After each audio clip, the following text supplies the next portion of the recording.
India മൊത്തം ഇസ്ലാമിക രാജ്യമാക്കണമെന്ന് പറഞ്ഞ് നടന്നിരുന്ന ആളെയാണ് ഇവിടെ വെള്ളപൂശിയത്. ഇതാണ് ഈ ജമാഅത്ത് ഇസ്ലാമിക്കാരുടെ തനി കൊണം എന്ന് പറയുന്നത്. സീറോ അബ്ദുള്ള അടക്കമുള്ള ഈ ജമാഅത്ത് ഇസ്ലാമി അതിന്റെ വക്താക്കൾ ഇവിടെ ഇവിടെ തന്നെയല്ലേ പറഞ്ഞത് ഇസ്ലാമിയോടൊപ്പം നിങ്ങളുടെ ഈ ഇരട്ടത്താപ്പം, നിങ്ങളുടെ ഈ മുതലക്കണ്ണീരും അതൊക്കെ കൈവെക്കുക. നിങ്ങൾ ഈ തരത്തിൽ ചരിത്രത്തിലെമ്പാടും ബംഗ്ലാദേശിന് വിമോചനം നേടിക്കൊടുത്തതിൽ ഭാരതത്തിന് പങ്കൊന്നും ഇല്ല എന്നിപ്പോ ബംഗ്ലാദേശിലെ ഇടക്കാല സർക്കാരിന്റെ ഉപദേശകം പറഞ്ഞതുപോലെ തന്നെയാണ് ഒ അബ്ദുള്ളയും പറഞ്ഞു വെച്ചിരിക്കുന്നത്. അദ്ദേഹം പറഞ്ഞപ്പോ ശരിക്കും എനിക്ക് രോമാഞ്ചുണ്ടായി. കണ്ടില്ലേ? കണ്ടു. ഇവിടെ പറഞ്ഞ കാര്യം കേൾക്കുമ്പോ സത്യത്തില് ചിരിക്കണോ കരയണോന്ന് അറിയില്ല. അതാണ് സത്യാവസ്ഥ. അതേപോലെ തന്നെയാണ്. കരഞ്ഞോ ആ ശരി, ഇത് കഴിഞ്ഞിട്ട് നിങ്ങൾക്ക് കരയാം. ആദ്യം ഞാൻ കരയട്ടെ. അതായത് എന്താണോ മൗദൂദി പറഞ്ഞത് അത് അതേപോലെ ഇവിടെ ഉന്നയിക്കപ്പെട്ടു. പറയട്ടെന്നേ,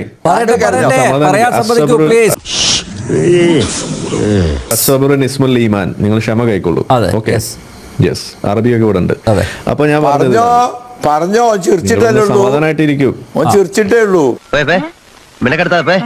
ഒന്ന് സമാധാനായിട്ട് ഇരിക്കൂ. ഓക്കെ, അനാവശ്യമായിട്ട് ശബ്ദം ഉണ്ടാക്കുന്നത് കഴുതുകളുടെ ശബ്ദമാണ് ഖുർആനിൽ എഴുതിയിരിക്കുന്നത്. അതെന്നെ കൊണ്ട് വായിപ്പിക്കരുത്.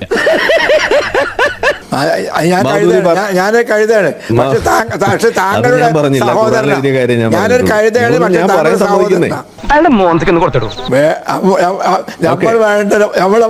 ഞാനൊന്ന് പറയട്ടെ, വേണോ ഒരൊലക്ക കിട്ടുമോ?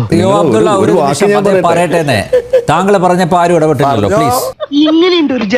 മൗദൂദി പറഞ്ഞ കാര്യങ്ങളിലൂടെ പറയുമ്പോൾ സത്യത്തിൽ നമ്മൾ വിചാരിക്കുന്നത് എന്തോ നല്ല കാര്യം പറഞ്ഞു എന്ന രീതിയിലേക്ക് വരുത്തി തീർത്തുകൊണ്ട് ഇവിടെ വെള്ള പൂശുന്ന ആരെയാണ്? ഇതാണ് നമ്മളിവിടെ നോക്കേണ്ടത്. ഇപ്പൊ ഏകദേശം ഇവിടുത്തെ ക്രമസമാധാനം മനസ്സിലായില്ലേ? 1971 ആ ഒരു കാലഘട്ടത്തിൽ റസാഖർ അവരുടെ ആ ഒരു നേതൃത്വത്തിൽ അവിടെ നടത്തിക്കൊണ്ടിരുന്ന ഹിന്ദു ജനോസൈഡ് അതിൽ ഇടപെട്ടുകൊണ്ട് അതിനെയൊക്കെ അവസാനിപ്പിക്കുന്നതിന് വേണ്ടിയിട്ട് ചെയ്തിട്ടുള്ള ആ നീക്കത്തെ അത് വേറെ രീതിയിലേക്ക് വളച്ചുകൊണ്ട് പോകുന്നതിന് നമുക്ക് തെറ്റൊന്നും പറയാൻ കഴിയില്ല. കാരണം കാർട്ടൂണുകളാണ് അദ്ദേഹം അതിന് വേണ്ടിയിട്ട് അവലംബിച്ചിരിക്കുന്നത്, ഇതിനെ വിമർശിക്കുന്ന ആളുകൾ. അങ്ങനെ കാർട്ടൂണുകളൊക്കെ നിങ്ങൾ എടുക്കുകയാണെന്നുണ്ടെങ്കിൽ ഇവിടെ പല കാർട്ടൂണുകളും മുഹമ്മദ് നബിയെ കുറിച്ച് വരച്ചു വെച്ചിട്ടുണ്ട്. അതിനെക്കുറിച്ച് ഞാൻ പറയേണ്ടി വരും. അത് വെറുതെ പറയിപ്പിക്കരുതെന്ന് എനിക്ക് പറയാനുള്ളൂ.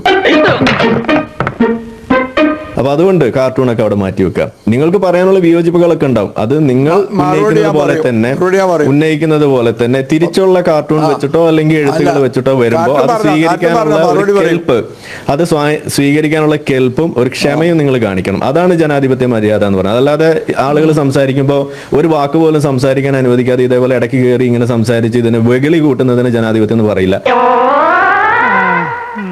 അതിന് അസഹിഷ്ണുത എന്ന് തന്നെയാണ് നമ്മൾ പറയാ. അതിന് നിങ്ങളുടെ നിലവാരമില്ലായ്മ എന്ന് തന്നെയാണ് പറയാ. ഇനി അടുത്ത കാര്യം ഇതിൽ പറയാനുള്ളത്, ഒന്ന് സമാധാനിക്കും. അസ്സബ്റു നിസ്മുൽ ഈമാൻ. ഒരു 10 തവണ ദിക്ർ ചൊല്ലി അവിടെ ഇരിക്കും. അപ്പൊ ഞാൻ ഇനി പറയാനുള്ളത് ഇവിടുത്തെ ഈ ഒരു വിഷയത്തില് അവിടെ നമ്മൾ പറയുന്ന ഈ മൗദൂദിയുടെ കാര്യം പറയുമ്പോൾ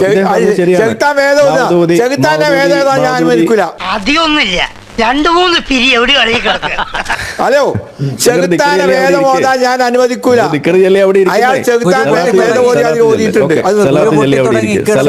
വേദം ഓതുകയാണെങ്കിൽ ഞാൻ നീറ്റു പോകും. സന്തോഷം, അത്ര നിർബന്ധമാണ്. ഞാൻ തരാൻ വണ്ടിക്കൂലി, വേഗം സ്ഥലം വിടും. ചെകുത്താനെന്തിനാ വേദം ഓതുന്നത്? നേരത്തെ ചില സമയങ്ങൾ അങ്ങനെയാണ്.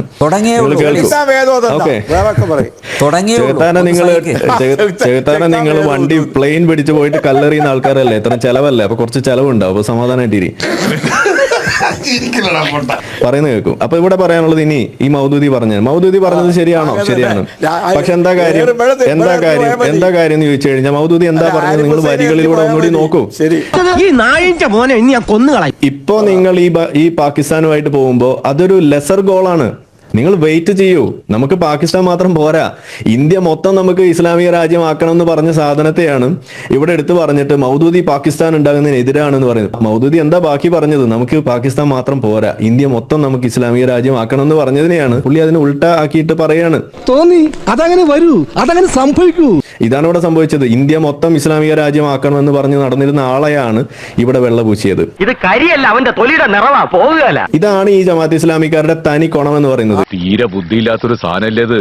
ഈ ജമാഅത്ത് ഇസ്ലാമിയുടെ അതിന്റെ വക്താക്കളായിട്ടുള്ള ആളുകളുടെ അവരുടെ ഫാദർ ഓഫ് നേഷൻ ആയിട്ടുള്ള മുജീബ് റഹ്മാനെ വരെ അവമതിക്കുന്ന രീതിയിലേക്ക് കാര്യങ്ങൾ ഇന്നിപ്പോ എത്തുന്നത് നമ്മൾ കാണുമ്പോൾ ഇവിടെ ഇദ്ദേഹത്തെ പോലുള്ള ആളുകൾ എന്താ പറഞ്ഞു വെച്ചിരിക്കുന്നത്? നമ്മളുടെ ഒ അബ്ദുള്ള, ആ തെണ്ടി ചെറുക്കൻ നുണ പറയാനും തെറി വിളിക്കാനും മാത്രമേ വായ തുറക്കാറുള്ളൂ എന്ന് എനിക്കറിയില്ലേ. അവരുടെ ഇച്ഛയ്ക്ക് എതിരായിരുന്നു എന്നാ പറയുന്നത്. ആ ഇച്ഛയോടൊപ്പം നിന്ന ആളുകൾ ആരാണ്? ഹിന്ദു കൂട്ടക്കൊല നടത്തുന്ന സമയത്ത് ജമാഅത്തെ ഇസ്ലാമിക്കാരായിട്ടുള്ള ആളുകൾ 1971 ആ കാലഘട്ടത്തിൽ ബംഗ്ലാദേശിൽ ഹിന്ദുക്കളെ കൊന്നു തള്ളുന്ന സമയത്ത്, ഹിന്ദുക്കളായിട്ടുള്ള സ്ത്രീകളെ ബലാത്സംഗം ചെയ്ത് കൊല്ലുന്ന സമയത്ത് അത് ചെയ്യുന്ന ജമാഅത്ത് ഇസ്ലാമിക്കാർ ആയിട്ടുള്ള ആളുകൾക്ക് അനുകൂലമായിട്ട് നിന്നിട്ടുള്ള ആളുകളാണ് ഈ ഇന്ത്യയിൽ ഇവിടെ ഇരുന്ന് സംസാരിക്കുന്ന ഈ അബ്ദുള്ള അടക്കമുള്ള സീറോ അബ്ദുള്ള അടക്കമുള്ള ഈ ജമാഅത്ത് ഇസ്ലാമി, ഇന്ത്യയിലെ ജമാഅത്ത് ഇസ്ലാമി. അത്രക്കായോ? എന്നാ രണ്ടിലൊന്നും അറിഞ്ഞിട്ട് ബാക്കി കാര്യം. എന്റെ അമ്മച്ചി എന്തൊരു പെർഫോമൻസ്, എവിടെ നിന്ന് കിട്ടി ഇതിനെ? ഇവിടെ തന്നെയല്ലേ പറഞ്ഞത് ഇസ്ലാമിയോടൊപ്പം ഇവിടെ നിങ്ങൾ പറഞ്ഞത്. അതിന്റെ ഭാഗമായിട്ടുള്ള മീഡിയ വൺ അടക്കം മാധ്യമടക്കമുള്ള ചാനലടക്കം അതിന്റെ ഭാഗമായിട്ടുള്ള ആളുകൾ നിങ്ങൾ ഇവിടെ ഇരുന്നിട്ട് ഇത് പറയുമ്പോൾ ഉൾക്കൊണ്ടോന്ന് എനിക്ക് ചോദിക്കാനുള്ളൂ. ഒന്ന് നിർത്തോ, വെറുതെ മനുഷ്യനെ പ്രാന്തുടിപ്പിക്കാൻ വേണ്ടി രാവിലെ നിങ്ങളുടെ ഈ ഇരട്ടത്താപ്പും നിങ്ങളുടെ ഈ മുതലക്കണ്ണീരും അതൊക്കെ കൈവെക്കുക. നിങ്ങൾ ഈ തരത്തിൽ ചരിത്രത്തിലെമ്പാടും ഇത്തരത്തിലുള്ള പ്രശ്നങ്ങൾക്ക് എന്നും വഴിവെച്ചിട്ടുള്ള, കലാപം ഉണ്ടാക്കുന്നതിന് എന്നും വഴിമരുന്നിട്ടിട്ടുള്ള, അതിന്റെ വെടിമരുന്നുമായിട്ട് നടന്നിട്ടുള്ള നിങ്ങളെ പോലുള്ള ആളുകൾ മൗദൂദിയെ പോലും വെളുപ്പിക്കുന്നത് നമ്മൾക്ക് ഇവിടെ കാണുമ്പോൾ മിണ്ടാതിരിക്കാൻ കഴിയില്ല. നമ്മൾ പറയാനുള്ളത് പറയും. നിങ്ങൾക്ക് താങ്ങില്ല എന്ന് നമുക്കറിയാം. നിങ്ങൾ നേതാക്കന്മാർ എന്ന് പറയുമ്പോൾ നിങ്ങൾ നേതാവായിരുന്നു എന്നല്ല പറയുന്നത്, അതിന്റെ വക്താക്കളായിരുന്നു നിങ്ങളെ. നിങ്ങളുടെ മുന്നേ ഉള്ള ആളുകൾ അതിനെ സപ്പോർട്ട് ചെയ്ത ആളുകളായിരുന്നു. അതാണ് ഇവിടെ പറഞ്ഞു വെക്കുന്നത്. അത് കളവല്ല. നിങ്ങളെ ഞാൻ ചാലഞ്ച് ചെയ്യാണ്. ഇവിടുത്തെ ജമാഅത്ത് ഇസ്ലാമി അന്നെടുത്ത കൈക്കൊണ്ട ആ നിലപാടെന്ന് പറഞ്ഞു കഴിഞ്ഞാൽ ബംഗ്ലാദേശിലെ ജമാഅത്ത് ഇസ്ലാമിയോട് ഒപ്പം നിൽക്കുന്ന കാഴ്ചയാണ് നമ്മൾ ഇവിടെ കണ്ടത്. ഇതൊക്കെ കേട്ടിട്ട് എന്റെ മസിൽസ് വെട്ടി കേറിയിട്ട് വയ്യ. അതിന്റെ വക്താക്കളാണ് നിങ്ങളൊക്കെ. അതിന്റെ ബാക്കിയാണ് ഇന്ന് നമ്മൾ കാണുന്ന ഈ മീഡിയ വണ്ണ്, മുക്കാൽ മീഡിയ അടക്കമുള്ള സാധനങ്ങൾ.